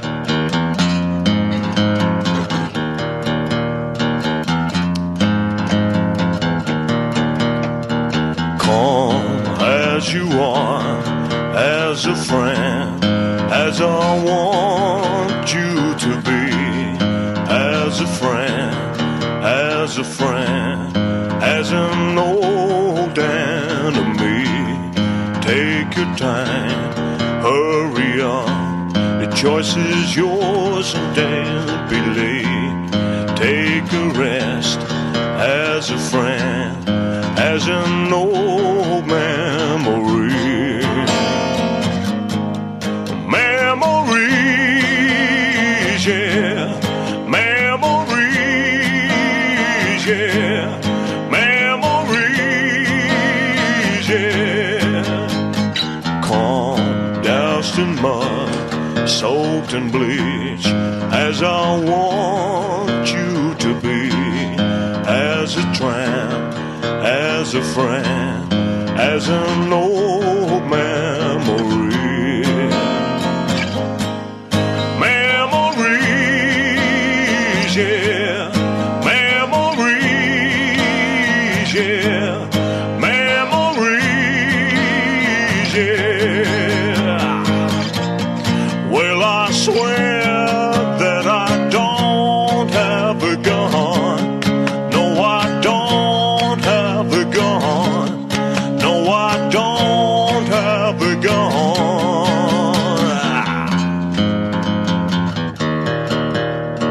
You're the king! You're the king!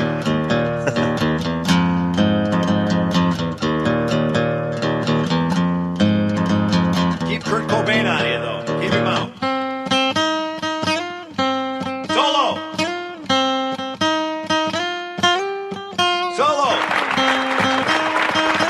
Just play it, man. Play the hell out of it.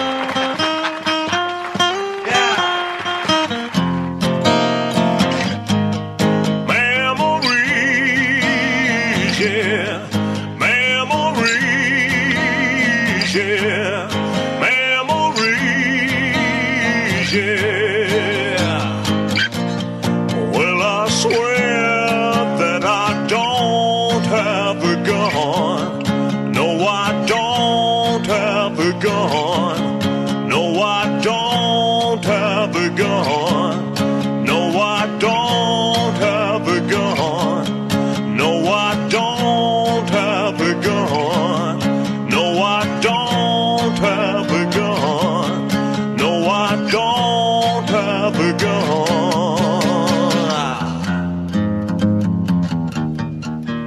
The king is in here!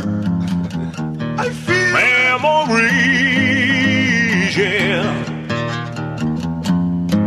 The king is in the house. Memories, yeah.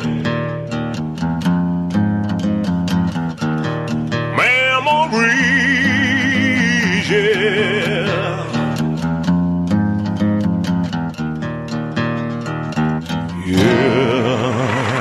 Yeah. That guy was amazing. Yeah. That guy he was called the King. That's all I know about him. I don't have any further info on him. I'd have to dig that up. And he sounds just like the King. It's unbelievable. And but his hook was, and I think that's probably why he's still not touring, he was only going to sing music from dead people. Now I'm not making that up, ladies and gentlemen. That was the hook. The hook was this guy calling himself the King, who sounds so great. I mean, just amazingly great. Okay, let's get some email. BrandMeyerShow@gmail.com. BrandMeyerShow@gmail.com. You know where to find it. Go to the website and you'll find it. This is on Facebook, though, by the way. Facebook Brandmeyer, @BrandMeyerShow. From David. Hey, Buzz, after listening to numerous shows and constantly hearing you talk about mole sauce, I decided to give it a try outside one of my usual Mexican restaurants. He's talking about El Mariachi, of course, the restaurant you go to every Saturday night with Anita. Right? Okay. Oh, my God. Why have I not tried this before? I now have a new favorite whenever I go for Mexican. Thanks a bunch. If you haven't tried it, my new drink of choice to go with mole is Michelada. It is more or less a Mexican version of a Bloody Mary, but with beer, most preferably Modelo Especial. Okay, so that's a plug for Anita. Yeah. Right? But he doesn't talk about the mole. No, he doesn't say a word about it. Hey, David Hamilton of Facebook. Didn't say anything about the mole. That's right. This one says, same, hey, Buzz, is the subject line from Laura, dinner with Buzz. I would love to pick up Pat the Complainer, and meet Buzz for tequila shots with him and Anita. I swear it would be a night for us to remember. Laura W., a.k.a. L-Dub, shut up, Billy. What? Why don't you shut up? That would be, I would love to hear that recorded. You, Anita, and what's her name? And it's Pat going to dinner. Who do you go to dinner with? Can we talk about that? I usually go alone.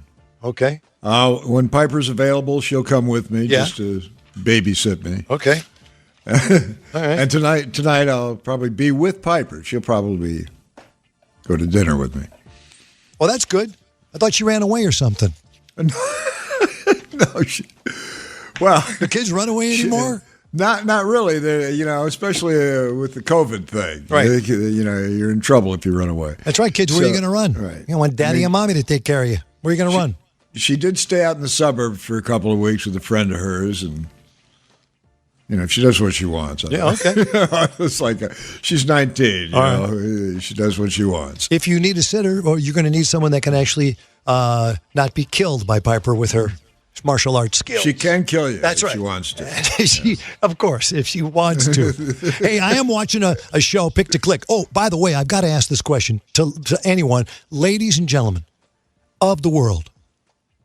Does anyone else get interrupted by Netflix while you're watching TV? Now, hear what I'm saying.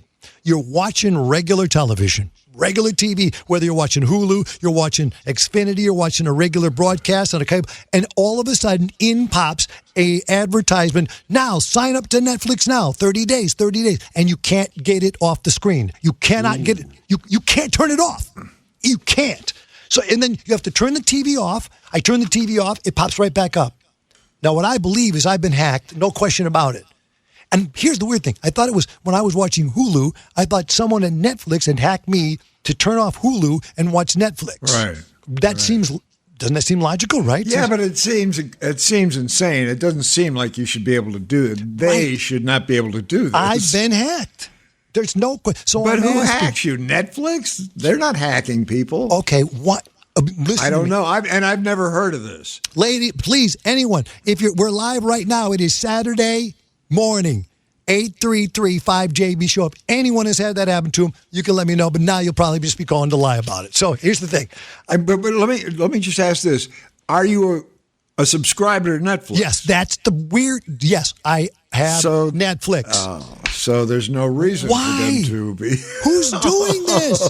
It's driving me crazy. You're being haunted. No, but Buzz, listen to me. If it happened once, I actually made a note, and then I thought I'm going to call Netflix. Then I thought I'll call Xfinity, and then it just keeps coming up. It comes up on every channel, and it doesn't. I don't know. There's no rhyme or reason to it. It just shows up, and remember what it says. It says Netflix 30-day trial, free subscription for 30 days. Try it, and then you hit the button, and say, like it even shows you subscribe here, and you push the button, but it doesn't do anything. It just stays on the screen, and you have to shut the TV down in order to get the Netflix hack off the screen. Oh, something very weird. It's driving me crazy. Anyone knows? Once we get that loon line clear, leave it on the voicemail, or give me an email, or call now if you want. It doesn't even make any sense on anybody's end. Right? No. Well, I could see where if, let's say I was watching Hulu and I thought, Netflix just popped up. I should get Netflix. And I hit the button that says I could subscribe to it, sign on right then. Maybe that would make sense, but you can't. It just shows up and you can't get it off. Cannot get rid of it. Driving me crazy. But you're talking about martial arts. Have you ever seen on Netflix the show Kingdom? Yes. I think UFC fighting with Nick Jonas and the... Oh, no. No, I haven't. It's really weird. One of the Jonas brothers, you think, wait, Nick Jonas is in it? It's pretty good. There's a lot of stuff on TV that's pretty good. But you would like it. I'm telling you. I know. I never saw a UFC fight in my life. Now I want to go to a UFC fight. If I weren't so busy watching other things on TV. Go. That's right. He's too busy watching other things on TV. All right, so you won't be going to dinner with that lady. Yes, Pat and Laura. Laura, yeah, L-Dub. L-Dub. All right. Yes, go ahead, please. You're on. Hello? Hey, Johnny. Yeah, buddy.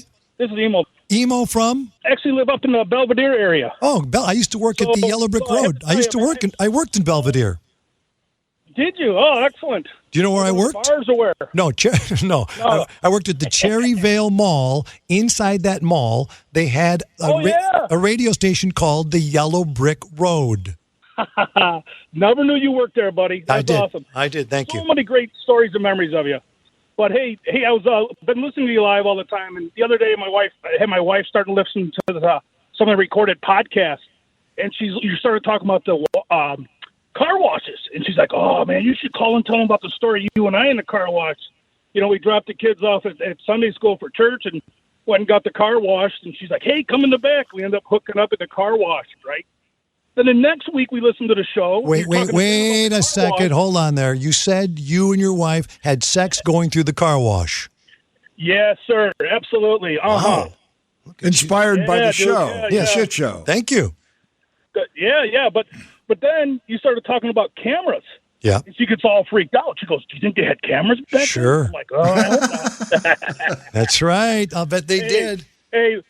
Yeah, love you guys, man. Keep up the great work. And thank you, Belvedere. Get out to Belushi's place soon. Yeah, I can't wait to go to Oregon, man. It's going to be a good show. Oh, by the way, we did get a notice that there was some car wash in Belvedere with two guys slapping it right now, so I don't know what they're watching. Oh, yeah, no, that wasn't me. Oh, yeah. All right. Hey, you see that guy and his wife having sex in a car? Yeah, can I have that video? Wow. Okay. Well, that's about how long I would last a trip through the car wash. He had sex in the car wash. How do you know when you're going to get... Okay, if your car's going through the car wash and the old lady, yeah, let's do it. Okay, so it starts going. They start putting steam on it. Then they spray it. That's about a minute, 2 minutes. It's not very long. Who can last that long? Email from Andrea. Hey, Johnny, my grandpa used to say, some of a bitch too, and he's from Slovakia. Some of a bitch. They had the boys. I love those guys, the stay-at-home boys. These guys. Some of a bitch. Watch you be go make a sandwich. Yeah. Got a lot of bullshit to Netflix. Stay home, you son of my bitch. But here's the weird part about the Belushi episode. So if you go to Apple, or I believe it's only on Apple because Spotify did not have this description edited. On Apple, it says, Brandmeier, episode 20, Stay Home Numbnuts. That's the headline of the description for show last week. Jim Belushi joins us to talk about his pot farm and new show, Growing Belushi. The Italian duo who did the song Stay Home, Son of a Bitch, gave us a taste of it live. Johnny gets political about blank frogs in Lake Titicaca. I'm surprised they got Lake Titicaca in there and not the... Scrotum frog. Right. I said scrotum frog. The Apple edited that? Jeez, you can't say that, Johnny. You can't say scrotum. You can say a lot of things, but you can't say that. But I didn't say it. It's just the word scrotum. Is that a dirty word? Nope. Scrotum. No, it's not. It's a body part. Yes. It's weird, man.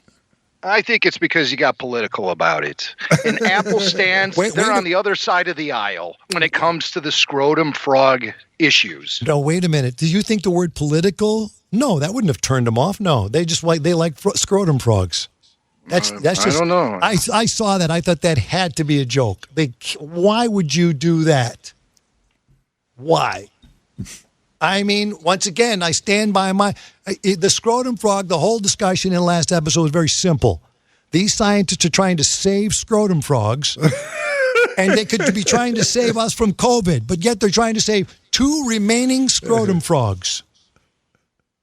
Okay, and I started looking. I started looking through stuff, thinking, okay. Didn't I talk to some guy who started crying on the air about having to put a rare tree frog to death, a doctor who studied rare tree frogs? And yes, that is a fact, okay?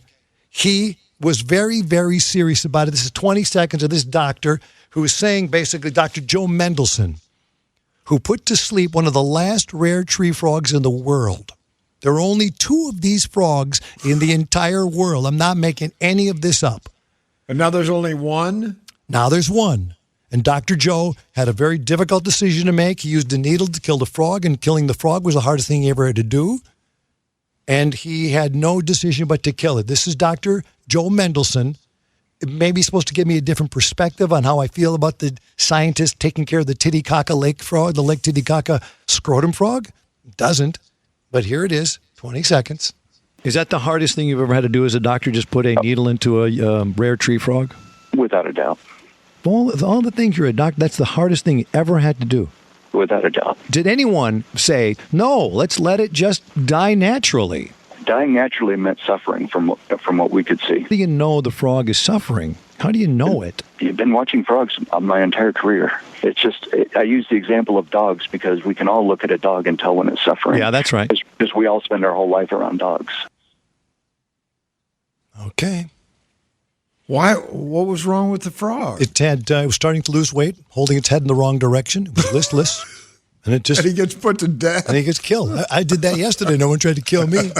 Who let the dogs out? What was that song called? Who let the frogs out? That's a song I like. Yeah, Who let the frogs out? Yeah. Once again, paging Dr. Mendelson, paging Dr. Joe Mendelson. We got a frog in here, the last remaining tree frogs, one of the last ones here, and he is losing some weight. He's holding his head in the wrong direction, and he's listless. I'll be right in to kill him. I mean, what are we saying, man? Lake Titicaca scrotum frog. I rest my case. Email brandmeyershow@gmail.com. Was that a solo? All right. The Lake Titicaca scrotum frog. Apple edited the word scrotum out. Jeez, thanks for protecting America. Now you don't know what frog you're talking about. Right. You could be talking about the rare tree frog. Instead, we're talking about the Lake Titicaca scrotum frog. And gives me another opportunity to say those words. So thank you very much, Apple. I do appreciate it. All right, this one says, by the way, speaking of Lake Titicaca, Johnny, I get in a chuckle listening to you guys talk about the Lake Titicaca frogs. My wife found this birthday card for me a few years ago. We were planning on a trip there to go to Lake Titicaca. Johnny out there and John signed this in Humboldt County, California.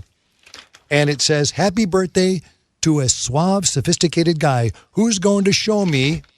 And then there's a bunch of guys, young students, like they look like, students in the 1950s. Yeah. And they're gathered around a globe. And one of the kids with the slick back Brill cream hair says, see, there really is a Lake Titicaca. And they're all laughing. Yeah, that was me.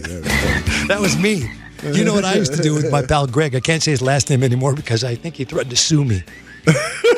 And with good reason. Yeah, we went to because I would tell stories. He was my best friend, and we would go. And when we were in the library, seems like these kids looking at Lake Titicaca on the map in the globe, they were snickering because of the word Titicaca, which makes sense. You're a kid, sure, and here I am today, still snickering over it. Right. Okay. So 50 years. All right, later. I'll try to grow up. I'll try to, but it's not going to happen. Not on my watch. And we would go to the library for our little library sessions in high school. And then I would be sitting there and Greg would go up to the dictionary and look under C for cats. I left it open. I go, okay. And, in the middle of the library, there was like a, table and, there's a big books. And so he would leave the encyclopedia open to C under cats. I go, okay.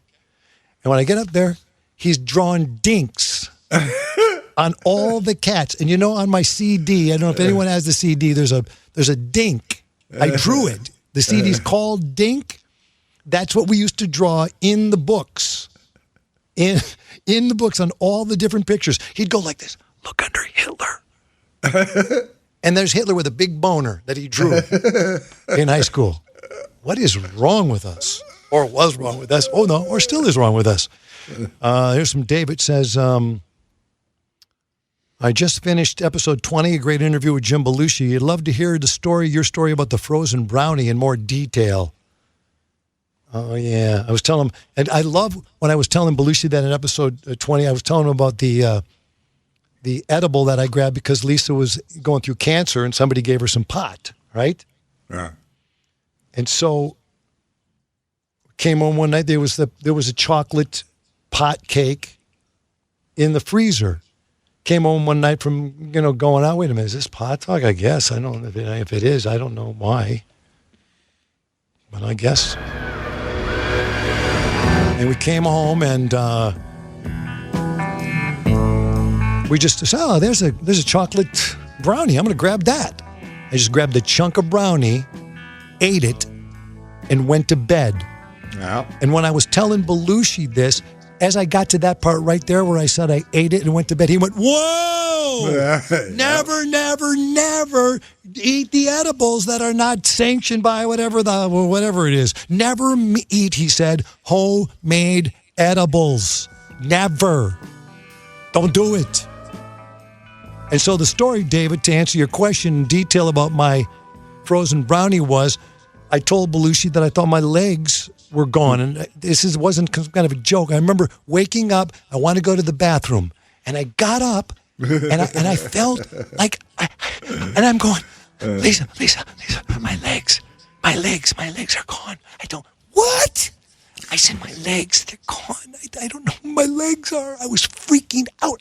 I'm feeling, but I can't feel. I'm standing up doing it now because I'm feeling my legs and I can't feel them. They're just gone.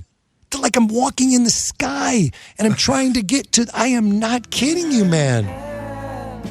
And if you could just get right with it, you'd be having fun. No. Right with having no legs? Just being like thinking I had no legs? And you said it was like walking in the sky. Yes. Right? I was just, I got to try to get to the bathroom. I got to get to the bathroom. Holy smokes, I can't get to the bathroom. It's freaking me out, man. Just freaking me out. Now, the same night, that is, my brother-in-law was with us and Lisa's sister, and he grabbed one. And he said, you come down to breakfast, and he goes, oh, man.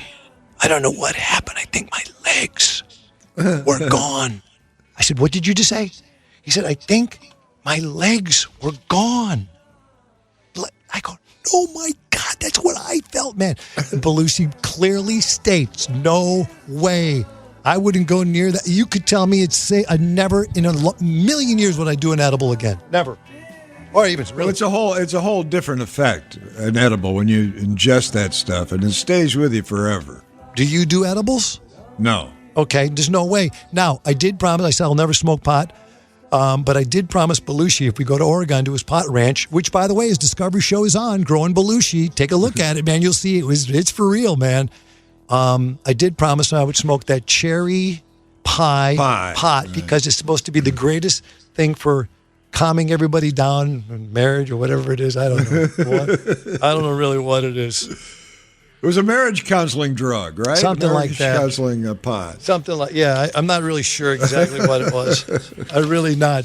But I'm going to blame it on the bud. There, no doubt about that. Not meant to be the negative. We're bringing in the herbal sedative. One thing society lacks and says, blame it on the bud. Let's make this funk dream come true. Do what we will and can do. Place the Munson on the map and say, blame it on the bud. Get down! All right. We're rocking now. Blicky, blame it on the bud.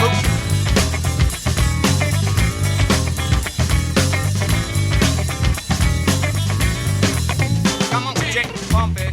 Yeah. Trumpet.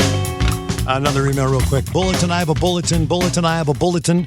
Pete says, hey, Johnny, I work part-time at a box hardware store, big box hardware store, and there is a severe shortage of treated lumber. There are no deck boards, 4x4 posts, no fence pickets. People stop tearing up your decks and fences before coming into the store and ask us why there's no lumber. Who knew that? Why? I don't know. It says here the mills have been closed due to COVID. Think about it, he says. Think about it. I know when getting any of the lumber is getting delivered, the store has been given a window of replenishment anywhere from 2 to 6 months. Yeah. So if you're trying, that's a good bit of advice. If you're thinking about building something, doing some work in the yard or building a whatever it is, don't. Don't, because there's no lumber, according to Pete. All right, Pete, thank you very much. And let's see, what else do we got here? Okay, and Eduardo sent out Buzzisms for the shit show. Okay, what Buzzisms for the shit show? Let me read this and see what sense this makes, okay? Okay, there's a Facebook page. You know there's a Facebook page dedicated to your words that come out of your mouth? I've heard that, yes. Okay, Siri, what is a buzzism? A buzzism is a philosophical bit of wisdom, spontaneously uttered by the legendary newsman bluesman, Buzz Killman. After hearing it, you say to yourself, think about it. Now leave me the fuck alone, please. Okay, Siri. All right, Siri, thank you. I wonder if the Hells Angels have a lot of fishermen in it. Eventually, you have to get off your bike and do something. I don't forget 99-year-old ladies with exposed breasts. I don't forget that. We had those shoes prominently in some circles, and they were referred to as Puerto Rican fence climbers. I mean, the weirdest people on the planet go to Walmart. Boneless. Don't wings come with bones? Don't they have bones in them? Give me one reason that a guy who's doing a story on the news, a stand-up report, in front of the camera with no one around him, is wearing a mask, making it almost impossible for me to understand what he is saying. And quite honestly, shopping in the grocery store is heaven. I got a cart that rolls around and carries stuff. Is this going to take long? I got a Tupperware party to go to. Well, you get a car with a bad wheel, it's a nightmare. Okay. If there's any life after death, you're just like a puff of smoke floating around the universe. That's better than nothing. The dog is the perfect pet because it's the only animal that chooses to be a pet. You look at a wolf and you're looking death in the face. You look at a dog and you're looking at a friend. If John Wayne is dead, and he is, you could, theoretically, star him in a new movie. So it doesn't really matter if they're dead or not. The mask is the ideal tool to divide America. I mean, you go to the park for the fresh air. You don't get fresh air ever if you've got a mask on. You go down to the water, you want to smell the water. If you can't smell the water, you might as well be in your bathroom. You can get in the news by having fun. I thought binge drinking was frivolity. I don't know that I'm secure enough to be nude with other people. Okay. Bye. And then they throw my dad in there at the end. And some of those things, they're just random words. Some of those things have no message. Oh, I think that's why it's called a buzzism. I think that's what they don't need to have a message. I'm sorry. What is a buzzism again, Siri? A buzzism is a philosophical bit of wisdom. Right. Spontaneously uttered by the legendary newsman bluesman, That's right. Buzz Kilman. Right. After hearing it, you say to yourself, Think about it. Yeah, that now makes leave sense. me the fuck alone, Okay. please. All right. Thank you. All right, and I'm afraid of Americans. You never know. Every single day you find somebody fighting. Why are we all fighting? Can't we all get along, ladies and gentlemen? Come on, we can. You're hearing the words from me, Johnny B on the Ledge. You're listening to Johnny B's Love Shed. This is Johnny B and Weasel. Let's do it. Let's get her right. Okay, I'm afraid of Americans. Hey, it's bad enough that the kids can't wear their pajamas in school when they're learning to teach. They're learning online. Students cannot wear pajamas while taking online classes, according to the Springfield Public Schools. And they can't have a hat, a cap, or a bandana, or hoods of any type, sweatbands, sunglasses, pajama pants, slippers, or, my favorite, shoes with wheels. Shoes with wheels. Skates. That would be skates. Oh, you got those shoes with wheels, eh? Oh, those are nice. Yeah, they're called skates, old man. I'm afraid of America. Students are also being told to get out of bed, sit at a table, and look directly into the camera now during online classes. Parents are now questioning whether they should have a dress code or not. I agree with the dress code, except for those shoes with wheels. If you dress better, you perform better, blah, blah, blah. Wait, you know where you ought to get the message to, ladies and gentlemen? You got to get the message out about dressing properly for online teaching and learning. You got to get that message to the teachers. A San Jose family sharing this shocking remote learning scene. A teacher at Silver Creek High School logging on shirtless. The photos were taken by 13-year-old Michaela Herrera Avila Friday at the start to her freshman special education math class. I realized she wasn't wearing a shirt, and that was kind of awkward, made me feel uncomfortable. She called her mother. Elizabeth Avila told Michaela to take a picture, then log off, leaving the class of 10 to 15 students. They're special needs, so they probably don't realize that that's wrong. Avila went straight to Silver Creek, then to the Eastside Union High School District. She showed them the pictures, asking whether the virtual class was recorded. They said no, because it's a violation of privacy and it's a big old thing. And I go, but what about the kids? They're safe. Yeah. Now she's demanding district leaders find better ways to monitor staff. Yeah, that's right. This guy, they show the picture of this dude, this creepy teacher with his shirt off, saggy boobs and hair all over, trying to teach kids. I mean, that guy should be in jail. It's exactly right. That's why I'm afraid of Americans. Teacher with no shirt. 13-year-old girl signed on for an online math class, and they get this guy in San Jose, California. You got to be kidding me. Although California, that's where they bring in the drag queens to do public readings with the kids. Of course. Well, different standards. As long as they're accepting that, that's great. Let them have it. But this guy would just sitting there. Listen, if you're going to take your shirt off, look good in it. That's what I'm going to say. Make sure you look good in it. All right, we can't get Elvis to come back, talk to us through seance, but I can tell you here on the weekend, ladies and gentlemen, if you would like to eat what Elvis ate, here is the recipe from Elvis's chef through all the years at Graceland. Here is the recipe for Fool's Gold from the chef themselves. And did you ever hear of that Fool's Gold sandwich he ate? No. Did he ever bring that home from Denver with him some night and said, No. Mary, cook this up for me? No. You don't know anything about that? All right, what kind of peanut butter did Elvis eat? Well, I don't have time to answer well, wait a minute now. I'm in a hurry. I know, could you, just off the top of your head, what kind of peanut butter did Elvis eat? Jif, Skippy, Peter Pan. He eat different kinds. Smuckers. Peter Pan. And he ate Peter Pan. Yes.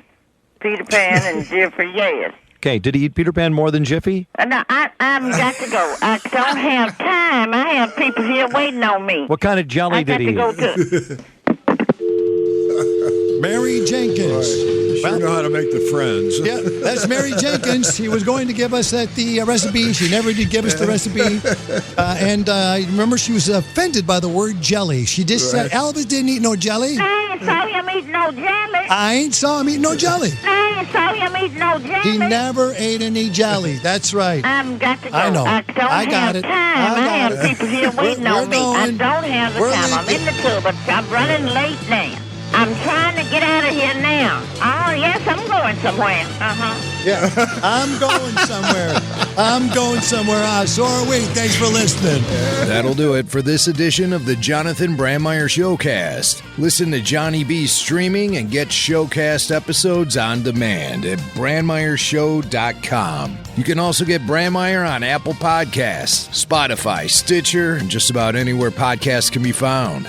Follow us for news, updates, and all current Showcast episodes, now replaying 24/7 on the Brandmeier broadcast stream at BrandmeierShow.com. And when you visit the website, be sure to subscribe to our email database so you'll get all the latest shit show updates. Follow Johnny B on Facebook at Facebook.com/Brandmeier Show. Leave Johnny B a voicemail at 833-LOON-LINE. That's 833-566-6546. The Loon Line's open 24 hours a day for entertaining, not complaining. I'm Jimmy Mack. Hey, if you're into Star Wars, check out my show, Rebel Force Radio, featuring Star Wars news, commentary, and celebrity interviews at rebelforceradio.com. Thanks for listening to the Jonathan Brandmeier Showcast. In the air, everywhere. Click. Adios. Thanks a lot. It only took you 2 days.